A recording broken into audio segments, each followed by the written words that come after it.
अस्सलामु अलैकुम दोस्तों। आज की कहानी की तरफ आगे बढ़ने से पहले अगर अभी तक आपने हमारे चैनल को सब्सक्राइब नहीं किया तो जल्दी से चैनल को सब्सक्राइब कर लें ताकि ऐसी ही कहानियाँ आपको वक्त पर मिलती रहें।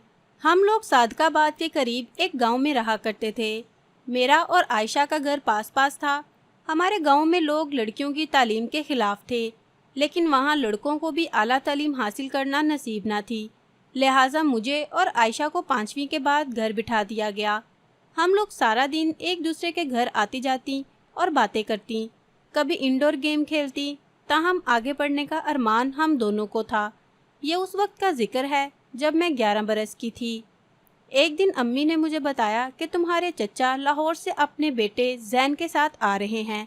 बहुत खुश हुई क्योंकि अपने उन चचा के बारे में बचपन से सुनती आई थी, मगर जब से होश संभाला उनसे ना मिल सकी थी। मामला ये था कि मेरी पैदाइश से भी कबल वो अपने ख़ानदान वालों से लड़ झगड़ कर तालीम हासिल करने के लिए लाहौर चले गए और वहाँ ही अपनी पसंद की शादी कर ली थी। लेकिन जैन की पैदाइश के चंद बरस बाद चची इस दुनिया में ना रही थी। आज चचा बहुत अरसे के बाद गांव आ रहे थे। अब्बा जी ने भी सब कुछ भुलाकर खुले दिल से उनका इस्तकबाल किया। चचा अब्बू के भाई लगते ही ना थे। वो पेंट कोट में बहुत भले लग रहे थे, बहुत पढ़े लिखे और डिसेंट थे। और जैन जो मुझसे 3-4 बरस बड़ा था, बहुत खूबरू था। चचा ने देखा तो बहुत प्यार किया और मेरी पढ़ाई के बारे में पूछा। अम्मी ने बताया कि उसने 5वीं जमात तक पढ़ाई की है, अब मज़ीद नहीं पढ़ाएंगे। चचा ने हैरत से अब्बू को देखा और बोले, क्या आप लोग अभी तक उन्हीं फरसुदा ख्यालात में घिरे ज़िंदगी गुजार रहे हैं जिस वजह से मैंने घर छोड़ा था?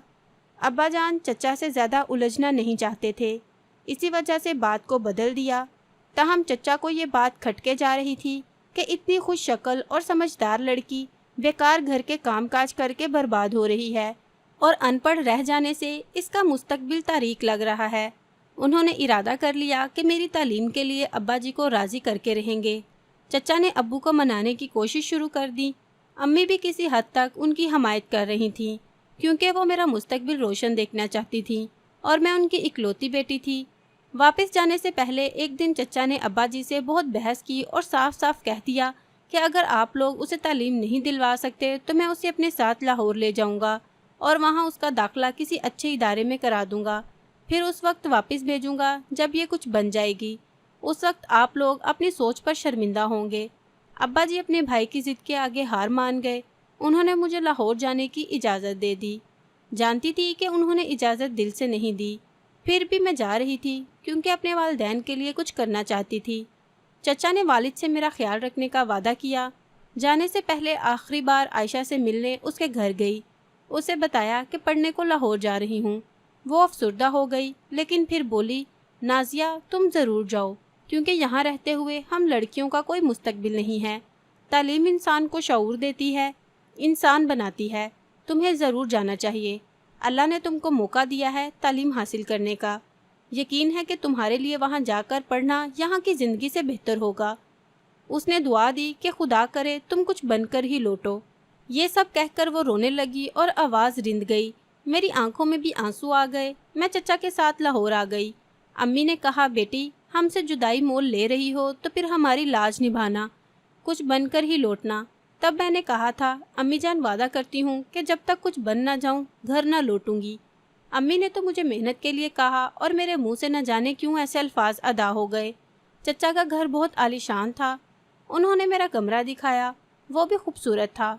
उन लोगों का रहन सहन देखकर सोचा, काश मेरे वालिद भी पढ़े लिखे होते तो आज वो एक मामूली किसान ना होते और हम भी इन्हीं लोगों की तरह रह सकते। जैन के घर मुझे हर तरह का सुख और आसाइशें मुयस्सर थीं। फिर भी गांव की याद आती, ख़ास तौर पर आयशा। मेरे लिए लाहौर शहर का माहौल बहुत अलग था। यहाँ के लोग और यहाँ की बातें सब कुछ मुख्तलिफ था। मैंने उससे पहले कभी गांव से बाहर कदम नहीं रखा था। शायद इसीलिए ये सब मेरे लिए बहुत अलग था। लेकिन फिर आहिस्ता आहिस्ता खुद को यहाँ के माहौल में ढालना शुरू कर दिया। चचा ने बहुत प्यार दिया। वो मुझ में और जैन में कोई फ़र्क ना रखते थे। जैन की भी मुझसे दोस्ती हो गई। पढ़ाई के बाद टीवी और कभी गपशप में अच्छा वक्त गुजरता था। अक्सर चचा हम दोनों को छुट्टी के दिन सैरो तफरीक के लिए ले जाते। दिन इसी तरह गुजरते गए। मैंने मैट्रिक कर लिया। रिज़ल्ट आया तो मेरे बहुत अच्छे नंबर आए थे। मैं बहुत खुश थी। مجھ سے زیادہ میرے چچا خوش تھے۔ انہوں نے میرا داخلہ بہت اچھے کالج میں کروا دیا۔ FSC بھی اعلیٰ نمبروں سے پاس ہو گئی۔ زین نے پڑھائی میں بہت مدد کی تھی میری۔ وہ خود بھی ذہین تھا اور اس نے میڈیکل کالج میں داخلہ لیا تھا۔ میں نے بھی اسی شعبے کا انتخاب کیا چونکہ نمبر بہت اچھے تھے۔ میرا داخلہ بھی اسی کالج میں ہو گیا جہاں زین پڑھتا تھا۔ چچا کی خوشی قابل دید تھی۔ انہوں نے گاؤں فون کر کے سب کو یہ خوشخبری دی۔ امی مسرور تھیں اور ابا جی مجھ پر فخر کرنے لگے تھے۔ غرض میں نے تعلیم حاصل کرنے کا جو چیلنج قبول کیا تو ڈٹ کر محنت بھی کی اور زین نے بھی بھرپور مدد کی۔ اس کا تو ان دنوں فائنل ایئر چل رہا تھا اور میں اس سے کافی پیچھے تھی۔ اللہ کے کرم سے وہ دن آیا جب میرا MBBS مکمل ہو گیا۔ اس روز مجھ سے زیادہ زین خوش تھا، لیکن اس خوشی کے موقع پر آنسو نہ روک سکی کیونکہ میرے والدین میری خوشی میں شریک ہونے کو وہاں موجود نہ تھے۔ اتنے طویل عرصے کے بعد احساس ہوا کہ ان سے کئی برسوں سے جدا ہوں۔ یقیناً انہوں نے بھی جدائی کا دکھ جھیلا تھا۔ اپنے والدین کے گھر سے آتے ہوئے منہ سے جو الفاظ نکلے تھے وہ پورے ہوئے کہ کچھ بن کر ہی لوٹوں گی۔ اب اپنا وعدہ پورا کرنے جا رہی تھی۔ اس کے بعد میں نے جاب شروع کر دی اور دوسری طرف زین اپنا ہسپتال بنانے کی کوششوں میں لگا ہوا تھا۔ دن یوں ہی گزرتے جا رہے تھے۔ ایک روز چچا میرے پاس آئے اور کہنے لگے، میں چاہتا ہوں کہ تم ہمیشہ اسی گھر میں رہو۔ ان کا مطلب میں سمجھ گئی، وہ مجھے اپنی بہو بنانا چاہ رہے تھے۔ تبھی کہا، چچا جان، جیسے آپ مجھے پیار کرتے ہیں اور بیٹی سمجھتے ہیں، میں بھی آپ سے اتنا ہی پیار کرتی ہوں۔ آپ میرے ابو اور امی سے بات کریں۔ اگر زین کو اور میرے والدین کو اعتراض نہ ہوگا تو مجھے کیا اعتراض ہو سکتا ہے؟ میری بات سن کر ان کی آنکھوں میں خوشی کے آنسو بھر آئے۔ بیٹی، جیسے کہ پڑھ لکھ کر بھی تم نے مشرقی لڑکی ہونے کا ثبوت دیا ہے، مجھے تم سے زیادہ اچھی اور سمجھدار بہو نہیں ملے گی۔ ہماری پھپھو بھی یہ سن کر خوش ہو گئیں کیونکہ وہ مجھ سے اور زین سے بہت پیار کرتی تھیں اور اب میری جدائی کا خیال کر کے افسردہ تھیں۔ چچا نے امی اور ابو سے بات کی۔ بھلا ان کو کیا اعتراض ہو سکتا تھا؟ انہوں نے مجھے چچا کو ہی سونپ دیا تھا۔ زین مجھے دل سے چاہتا تھا، اگرچہ چچا زاد نہیں بلکہ بہن کہتا تھا، مگر مشرقی رواج کے مطابق یہ ہمارے نکاح سے پہلے کی بات تھی۔ ظاہر ہے نکاح کے معاملے میں تو ہم کزن ہی تھے۔ کچھ دنوں بعد زین کا اسپتال مکمل ہو گیا۔ اس نے اسپتال کا نام میرے نام پر رکھا۔ ہم پھر گاؤں آ گئے۔ پہلی بار ہمارے ساتھ ہماری منہ بولی پھپھو بھی آئی تھیں۔ یہ بیوہ خاتون اچھے خاندان سے تھیں اور ابو کی منہ بولی بہن بنی ہوئی تھیں۔ ان کو اور ان کے دونوں بچوں کو بھی چچا جان نے ہی سہارا دیا تھا۔ جب گھر آئی، امی خوشی سے رونے لگیں۔ میں بھی ان کے گلے لگ کر رو پڑی۔ کتنے عرصے بعد آج اپنے گھر اور ماں باپ کو دیکھ رہی تھی۔ انہوں نے گلے لگا کر پیار کیا۔ پھر امی سے میں نے عائشہ کے بارے میں پوچھا۔ وہ افسردہ ہو گئیں اور کہنے لگیں، بیٹا، جب تم یہاں سے گئی تو عائشہ کافی چپ چاپ سی رہنے لگی تھی۔ کچھ ہی دنوں بعد اس کا رشتہ آ گیا۔ اس لڑکے کا نام جنید تھا۔ شراب اور جوئے جیسی چیزوں کا وہ رسیا تھا۔ جب ہم کو معلوم ہوا، ہم نے عائشہ کے گھر والوں کو آگاہ کیا کہ یہ رشتہ مناسب نہیں ہے، لیکن انہوں نے کسی کی نہ سنی اور عائشہ جیسی معصوم بچی کو اس نے شئی کے ہاتھ میں دے دیا۔ وہ خوشحالی کے بل بوتے پر خود تو سارا دن باہر رہتا اور عیاشی کرتا، لیکن عائشہ بیچاری ساس سسر کی لعنت پھٹکار کے وار سہتی رہتی۔ 2 سال بعد اس کی یہاں ایک بیٹی پیدا ہوئی جس پر اس کا شوہر اور زیادہ لاپرواہ ہو گیا۔ اس کا میکے آنا جانا بند تھا۔ اس طرح وہ بیچاری ان کے ظلم و ستم برداشت کرتی رہی۔ ایک رات عائشہ کی بیٹی کی طبیعت ٹھیک نہ تھی۔ بچی کو کسی پل چین نہ تھا اور وہ مسلسل رو رہی تھی۔ جنید اسی کمرے میں سو رہا تھا۔ اس کی نیند ٹوٹ گئی تو اچانک ہی اٹھ کے بچی کو مارنے دوڑا۔ تب عائشہ سے برداشت نہ ہوا اور وہ مقابلے پر اتر آئی۔ اس نے کہا، میں خود پر تو ظلم برداشت کر سکتی ہوں، مگر اپنی بیٹی کو تمہارے ظالم ہاتھوں سے پٹتا نہیں دیکھ سکتی۔ شوہر نے حکم دیا تو پھر بیٹی کو لے کر دفع ہو جاؤ اور مجھے سونے دو۔ یہ مسلسل روتی ہے اور مجھے سونے نہیں دیتی۔